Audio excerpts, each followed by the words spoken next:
21/11/25 வெள்ளி, பொதுக்காலம் 33ஆம் வாரம். புனித கன்னி மரியாவை காணிக்கையாக அர்ப்பணித்தல் விழா. முதல் வாசகம். நம் பகைவர்கள் முறியடிக்கப்பட்டார்கள். மக்கபேயர் முதல் நூலிலிருந்து வாசகம். அதிகாரம் 4, இறைவசனங்கள் 36 முதல் 37, 52 முதல் 59.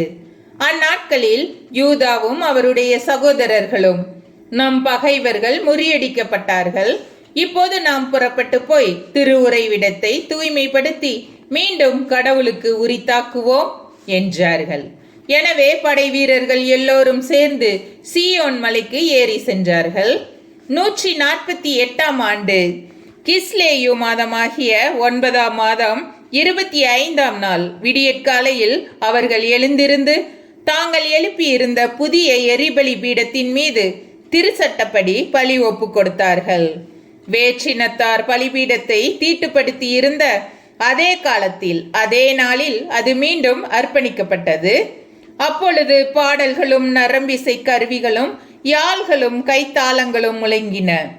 எல்லா மக்களும் குப்புற விழுந்து தங்களுக்கு வெற்றி அளித்த விண்ணக இறைவனை வழிபட்டு வாழ்த்தினார்கள். பலிபீட அர்ப்பணிப்பு விழாவை 8 நாள் கொண்டாடி மகிழ்ச்சியோடு எரிபலிகளை செலுத்தினார்கள். நல்லுறவு பலியும் நன்றி படையலும் ஒப்பு கொடுத்தார்கள். பொன்முடிகளாலும் குமிழ்களாலும் கோவிலின் முகப்பை அணி செய்து வாயில்களையும் அறைகளையும் புதுப்பித்து கதவுகளை மாட்டினார்கள்.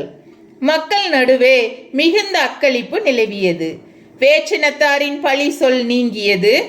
ஆண்டுதோறும் குறிப்பிட்ட காலத்தில், அதாவது கிஸ்லேயு மாதம் 25ஆம் நாள் முதல் 8 நாள் வரை அக்களிப்போடும் அகமகிழ்வோடும் பலிபீட அர்ப்பணிப்பு விழாவை கொண்டாட யூதாவும் அவருடைய சகோதரர்களும் இஸ்ரேல் சபையார் அனைவரும் முடிவு செய்தார்கள்.